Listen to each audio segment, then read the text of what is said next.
Shankar IAS academy 19 ஆண்டுகள் பயணத்தில் 2200க்கும் மேற்பட்ட IAS IPS மற்றும் குடிமைப்பணி தேர்வாளர்கள்.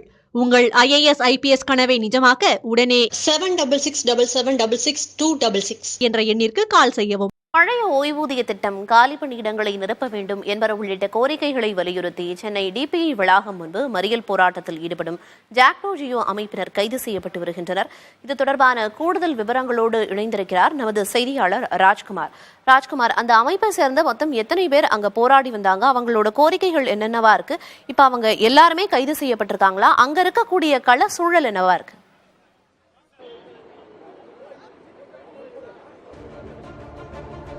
ஜாக்டோ ஜியோ அமைப்பினர் இன்று தமிழ்நாடு முழுவதும் மாவட்ட தலைநகரங்களில் மறியல் போராட்டத்திற்கு திட்டமிட்டு போராட்டத்தை தொடங்கியிருக்கிறார்கள். சென்னையை பொறுத்தவரை DPI வளாகம் முன்பாக மறியல் போராட்டம் நடத்தப்படும் என்று அறிவிப்பு செய்திருந்தனர்.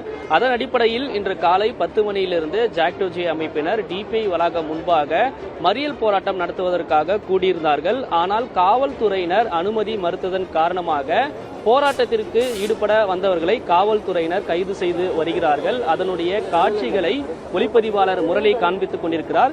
ஏற்கனவே 100க்கும் மேற்பட்டோர் இந்த இடத்தில் போராட்டம் நடத்துவதற்காக அசம்பிளா இருந்தவர்களை காவல்துறையினர் கைது செய்து பேருந்து மூலமாக தனியார் திருமண மண்டபத்தில் தங்க வைப்பதற்காக அழைத்து செல்லப்பட்டிருக்கிறார்கள். முக்கியமான கோரிக்கைகளாக, அதாவது 10 அம்ச கோரிக்கைகளை வலியுறுத்தி தமிழ்நாடு முழுவதும் போராட்டத்தை தொடங்கியிருக்கிறார்கள். 2003ஆம் ஆண்டுக்கு பிறகு பணியில் சேர்ந்திருக்கக்கூடிய அரசு ஊழியர்களுக்கு பழைய ஓய்வூதிய திட்டத்தை தொடர வேண்டும் என்று வலியுறுத்தியிருக்கிறார்கள். அதே போன்று காலியாக இருக்கக்கூடிய பணியிடங்கள் தமிழ்நாடு முழுவதும் அரசு துறை உள்ளிட்ட பல இடங்களில் 3 லட்சம் பணியிடங்கள் காலியாக இருப்பதாகவும் அதை நிரப்புவதற்கான நடவடிக்கை எடுக்க வேண்டும் என்றும், அதே போன்று இடைநிலை, உயர்நிலை மற்றும் மேல்நிலை பள்ளி தலைமை ஆசிரியர்களாக பணிபுரியவர்களுக்கு மத்திய அரசுக்கு இணையான ஊதியம் வழங்க வேண்டும் உள்ளிட்ட 10 அம்ச கோரிக்கைகளை இவர்கள் வலியுறுத்தி இருக்கிறார்கள்.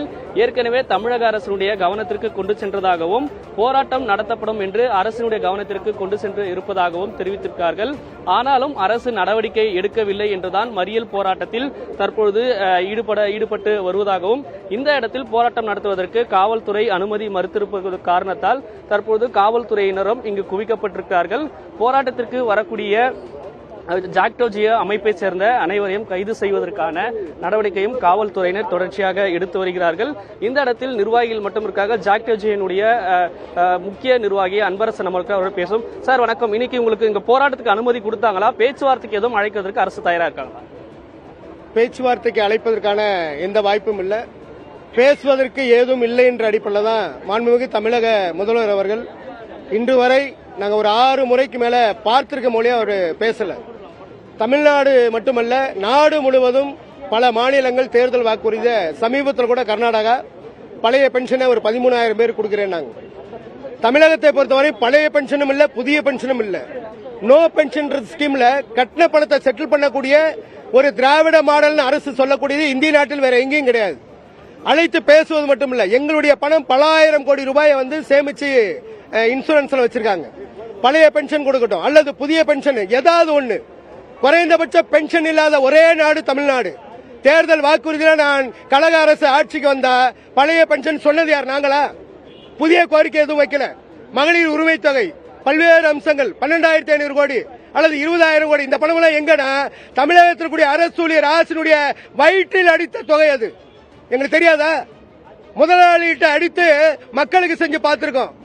சக தன்னுடைய அரசினுடைய ஒரு அங்கமாக இருக்கக்கூடிய அரசு ஊழியர் அரசினுடைய எங்களுடைய பணங்க சரண்வெடுப்பு ஒவ்வொரு ஆண்டா இழந்துட்டு வந்தோம். கடந்த அரசே பரவாயில்ல, ஒவ்வொரு ஆண்டு போராட்டம் நடத்துறீங்க. இன்னைக்கு ஏதாவது அரசு அதிகாரிகள், அமைச்சர் பேசுறதுக்கான வாய்ப்பு இல்ல. இனிமேல் அவர்களுக்கு புரிந்த மொழி என்பது 2003 இருக்கட்டும், 2016 இருக்கட்டும், போராட்டத்தின் மூலமா தான் எங்களுடைய உரிமை மீட்டிருக்கோம். 2024 தேர்தலை எப்படி சந்திக்க போறாங்கன்னு பாருங்க. சென்னையில இதுவரைக்கும் எப்படியும் கிடையாது. ஒரு இடத்துல ஒன்று கூட அனுமதி இல்லாத காவல்துறை தன்னை கட்டுப்பாட்டில் வச்சிருக்கக்கூடிய மாண்புமிகு முதல்வருக்கு எச்சரிக்கை விடுறாங்க.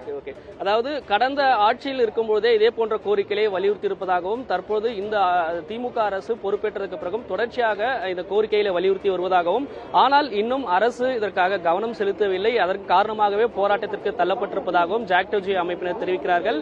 இன்று மறியல் போராட்டம் அறிவிப்பும் கூட காவல்துறை அனுமதி அளிக்கப்படவில்லை என்று தெரிவித்திருக்கிறார்கள். இந்த இடத்தில் DPI வளாகம் முன்பாக துணை ஆணையர், உதவி ஆணையர் உள்ளிட்டவர்கள் தலைமையில் 100க்கும் மேற்பட்ட காவல்துறையினர் குவிக்கப்பட்டிருக்கிறார்கள். அதுதான் தற்போது இங்க இருக்கக்கூடிய கள நிலவரமாக இருக்கிறது. பிரியதர்ஷினி, கோரிக்கைகளை வலியுறுத்தி தொடர்ந்து பல்வேறு போராட்டங்களை முன்னெடுத்து தமிழக அரசுக்கு வலியுறுத்திட்டே வர்றாங்க. களத்திலிருந்து விவரங்களை வழங்கியதற்கு நன்றி ராஜ்குமார். சங்கர் ஐஏஎஸ் அகாடமி 19 ஆண்டுகள் பயணத்தில் 2200க்கும் மேற்பட்ட ஐஏஎஸ், ஐபிஎஸ் மற்றும் குடிமைப்பணி தேர்வாளர்கள். உங்கள் ஐஏஎஸ், ஐபிஎஸ் கனவை நிஜமாக்க உடனே 7667766266 என்ற எண்ணிற்கு கால் செய்யவும்.